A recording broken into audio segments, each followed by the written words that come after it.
안녕하세요. TV 개넥시입니다. TV 개넥시의 역사여행 그때 그 장소에서 34번째 이야기를 시작하도록 하겠습니다. 자, 본격적으로 시작하기 앞서 다들 아시죠? 구독, 좋아요, 알림 설정은 저의 피와 살이 됩니다. 사랑합니다. 제가 오프닝 영상에서 보여드린 곳은 남양주에 있는 다산 전야용 유적지입니다. 이곳에는 다산 전야용의 생가가 복원되어 있고 다산 전야용의 묘 또한 이곳에 있습니다. 자, 이곳은 경치가 엄청 좋습니다. 그리고 제가 어제 촬영을 했는데 어제 또 운치 있게 눈이 그렇게 오더라고요. 정말로 딱 가만히서 보고만 있으면 정말 이쁜 경치였습니다. 제가 돌아다니는데 좀 고생을 해서 그렇지.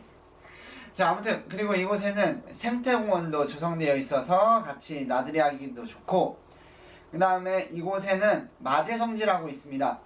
이 마제성지는 천주교의 성지인데 이 마제성지는 이 또 전야용과 관련되어 있는 그러한 성지입니다.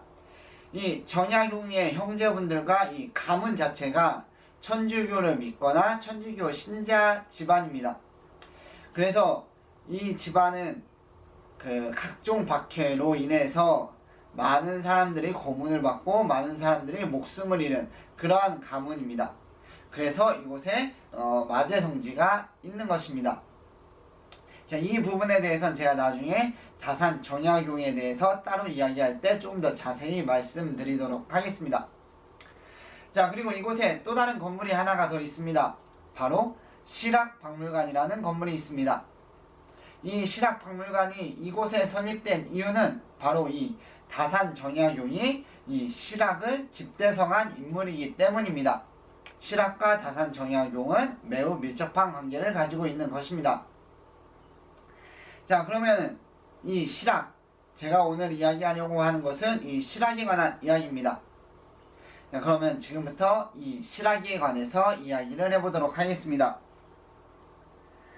자, 일단은 실학이 탄생할 때까지의 그 사회적 배경, 사회적 상황을 한번 살펴보도록 하겠습니다.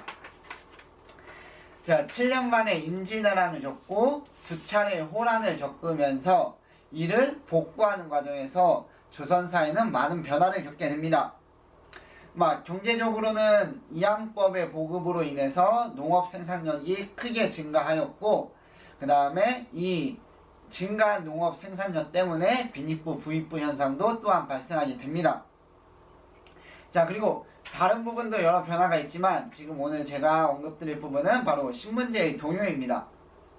자, 정조 15년 1월 22일 백성 박필관이 신문고를 쳐 아정과 백성들이 개를 맺는 것 등을 금지하도록 청하다는 기사가 있습니다. 이 안에 무슨 내용이 있냐? 백성 박필관이 신문고를 쳐서 아정과 백성들이 개를 맺는 것, 상민과 천민들이 거짓으로 족보를 만드는 것, 소를 기준 없이 도살하는 것, 생소나무를 함부로 베는 것 등을 금지시키도록 청하다라는 내용이 있습니다.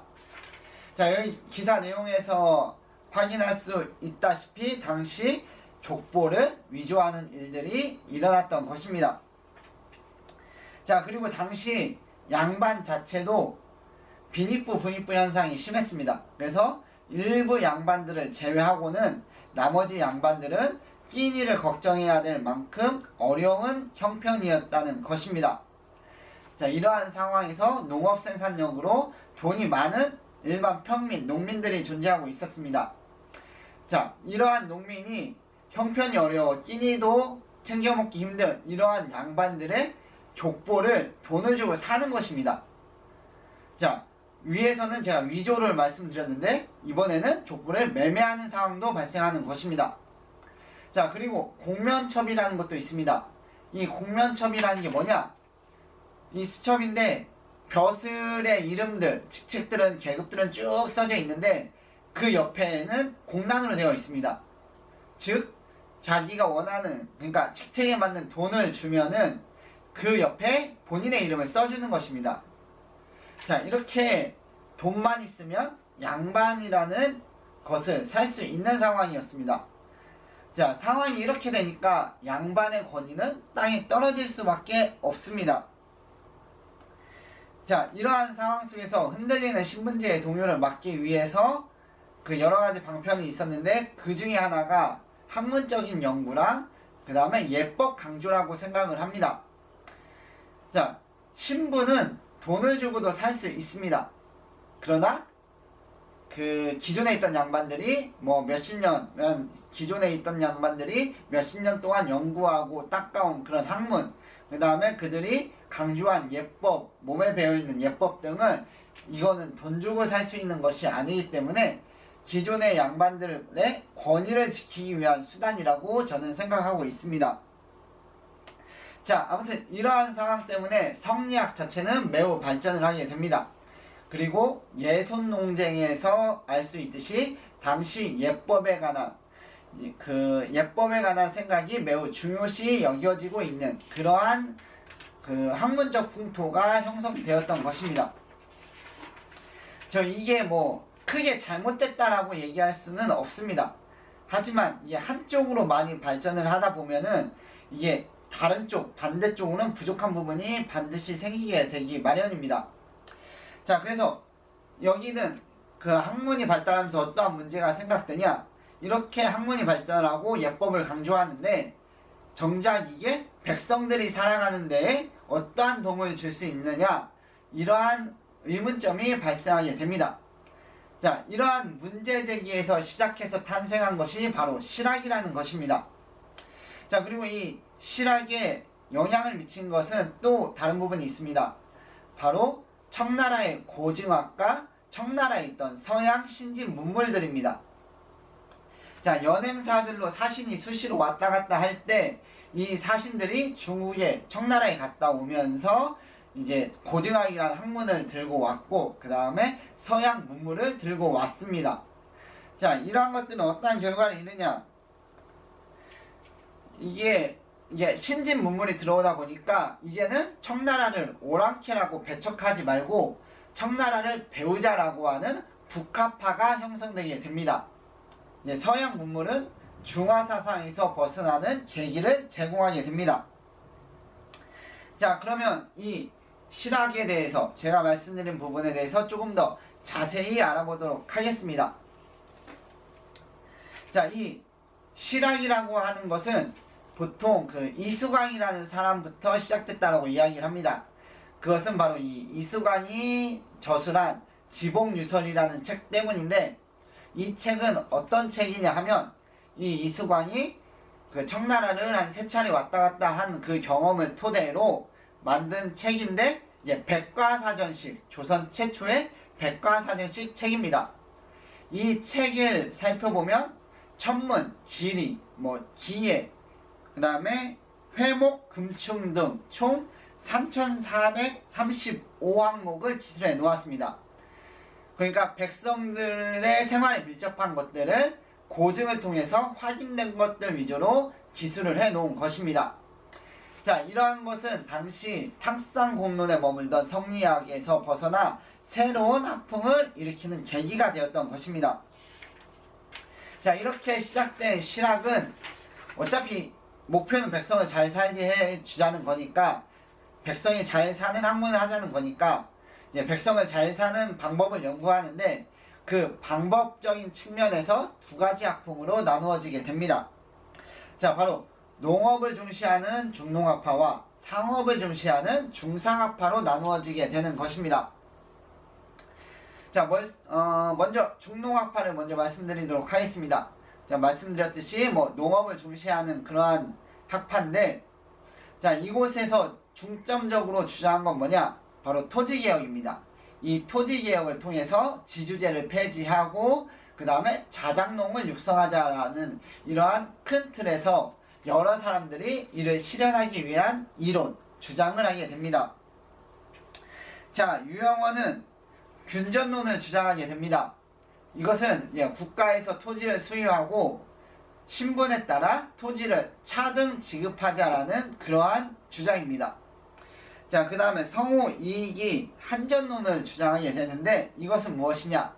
자, 국가에서 한 가정, 한 집에 필요한 최소한의 토지, 그러니까 한 집이 1년을 살아가기 위해 수확해야 될 수확량을 그 토지로 측정하여서 이 토지를 영업전이라고 해서 매매를 금지하게, 즉 이 사람은 먹고 살기 위해서 이 영업전을 계속 경작해야 되는 그러한 상황을 만들자라는 게 성호이익이 주장을 한 것입니다.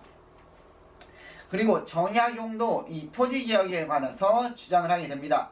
바로 여전론과 정전론이라는 것을 주장하게 되는데, 이 여전론이라는 건 뭐냐? 이 토지를 공동으로 경작을 합니다. 근데 이제 공동 경작하는데 이 관리자를 여장이라는 사람을 두어서 이 여장이라는 사람이 마을 사람들이 그 일하는 시간을 기록을 해 둡니다. 그래서 이제 수확을 하면 이제 국가에 내는 세금을 빼고 이제 나머지 수확물에 한해서 노동 시간비례 수확물을 나눠주자라고 주장을 한 것입니다. 자, 하지만 이런 게 조금 실효성이 힘들다라고 판단했는지 후에는 정전론을 주장하게 됩니다. 이것은 이제 토지를 우물정자로 나누면은 이게 총 9개가 나오지 않습니까? 그러면 8군데를 각각 한 집에서 경작을 하는 겁니다. 그리고 가운데 이곳은 8집이 공동 경작하여서 이곳에 나는 수확물을 세금으로 바치자, 이렇게 주장을 한 것입니다. 이렇게 많은 주장들이 있었습니다. 하지만 한계는 어디까지나 이론에 불과했다라는 것입니다. 자, 그 다음에 이제 여기까지 중농학파, 중농학파에 대해서 알아봤고, 이제 다음으로 중상학파에 대해서 한번 알아보도록 하겠습니다. 이들은 이용후생학파라고도 하고, 주로 서인의 노론들이 주로 이 학풍을 형성하였습니다.